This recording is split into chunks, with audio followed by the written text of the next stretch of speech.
Hoje dedicamos o Ler Mais, Ler Melhor à escritora Agostina Bessa Luís, que nasceu em Vilamiã, no concelho de Amarante, a 15 de outubro de 1922. Agostina Bessa Luís viveu durante a infância e a adolescência na região de Entre Douro e Minho e depois em Coimbra até 1948. A partir desta data fixou residência no Porto. Em 1950 estreou-se como romancista com a obra Mundo Fechado.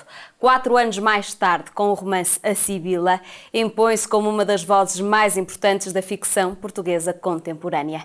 Várias das suas obras foram adaptadas ao cinema por Manuel de Oliveira, como Francisca ou Val Abrão, e o romance As Fúrias foi adaptado ao teatro por Filipe Laféria. Agostina Bessa Luís escreveu mais de 40 romances, vários contos, teatro, ensaio e livros para crianças. Foi também diretora do jornal 1º de Janeiro, diretora do Teatro Nacional Dona Maria II e membro da Alta Autoridade para a Comunicação Social.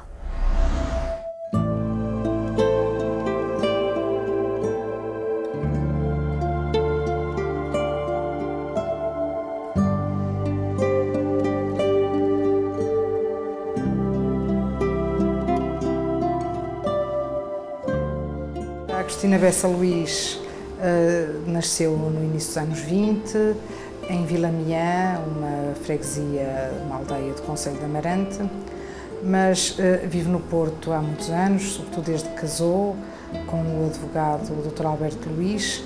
Tem uma filha, já tem 3 netos, tem vivido sempre no Porto. Tudo que eu te quero dar.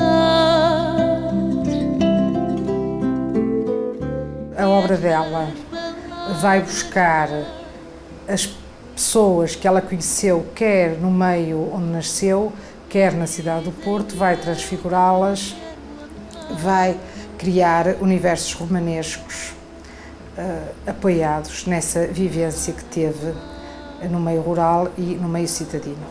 A obra que ela lançou é A Sibila, que ainda hoje continua a ser uma das obras mais lidas e mais conhecidas de Agostina. A Sibila inaugura uma forma de narração que vai consagrar a escrita de Agostina.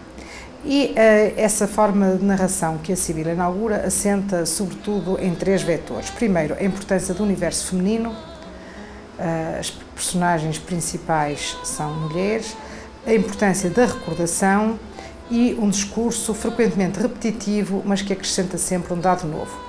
Acho que estes 3 vetores vão percorrer um pouco toda a obra da Agostina Bessa Luís, com cambiantes de uma obra para outra, com diferenças, com alguma evolução desde os anos 50, quando foi publicada a Sibila, até à atualidade, mas conserva-se a importância destas 3 características.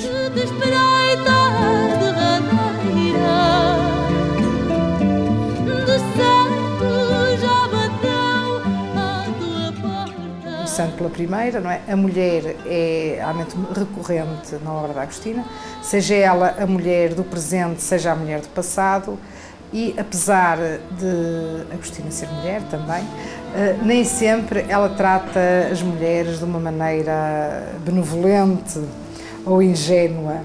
As personagens femininas de Agostina são personagens complicadas, trabalhadas, sem ingenuidade, personagens que quase governam a sociedade em que estão inseridas.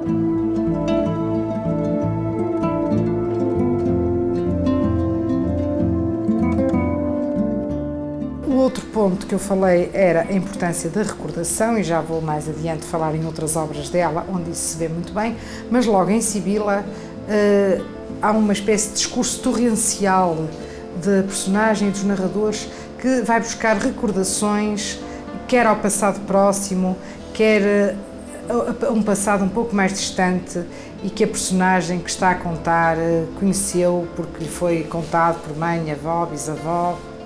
E a recordação é fundamental porque as personagens do presente estruturam-se através do passado. Isto é, o passado, de certa forma, legitima o presente, como o presente legitima o passado. De certo, não será só a que resta.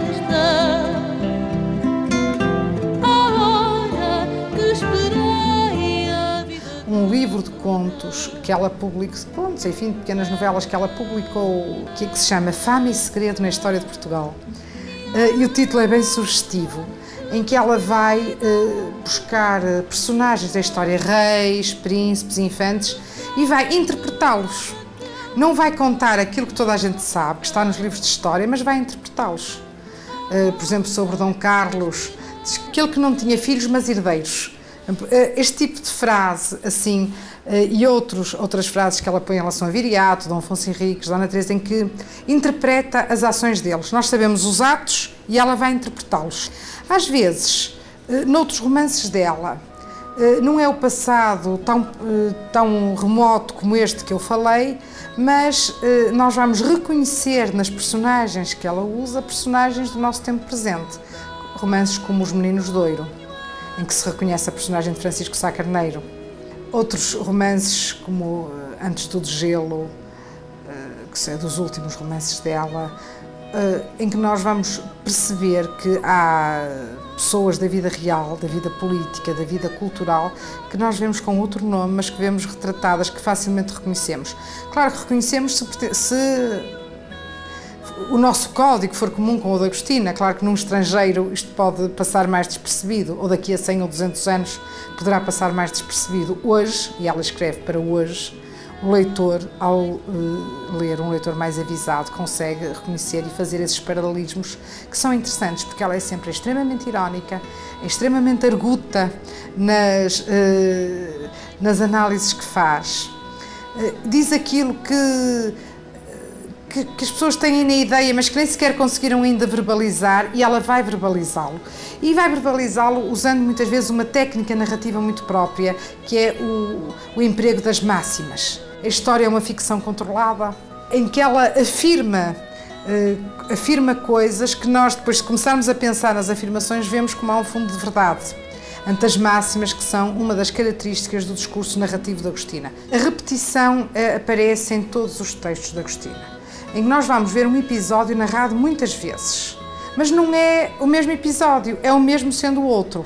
Porque ou a narração é assumida por relatores diferentes, e aí, com uma focalização diferente, o episódio é necessariamente outro, ou então é o narrador que se assume em terceira pessoa, que se assume como um narrador que não é personagem, e que vai mostrar as incertezas que tem, as ambiguidades. Quando eu falo em narração repetitiva é porque narra a mesma coisa, o mesmo facto, mas muitas vezes acrescentando uma coisa nova, quase que em espiral, não em círculos, mas em espiral. E é só falar no livro dela, que saiu já depois dela ter estado doente, que é um livro chamado Metamorfoses, em que ela vai retomar personagens e vai comentar os seus próprios romances e as suas próprias personagens.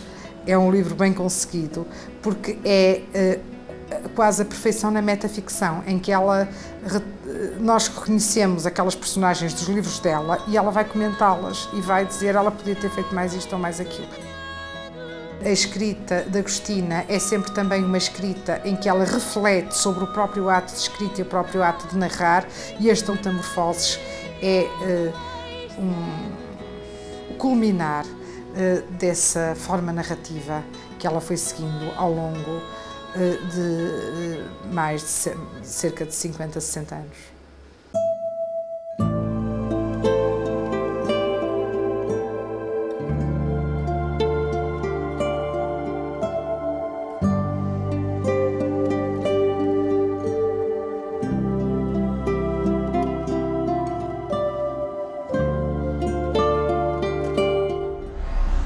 Descubra a obra de Agostina Bessa Luís. Leia mais e melhor.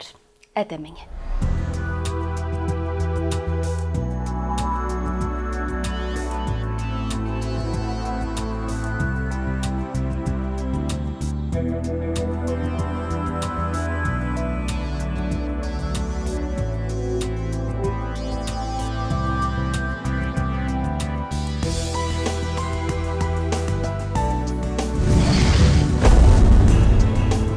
Programa apoiado pelo Plano Nacional de Leitura.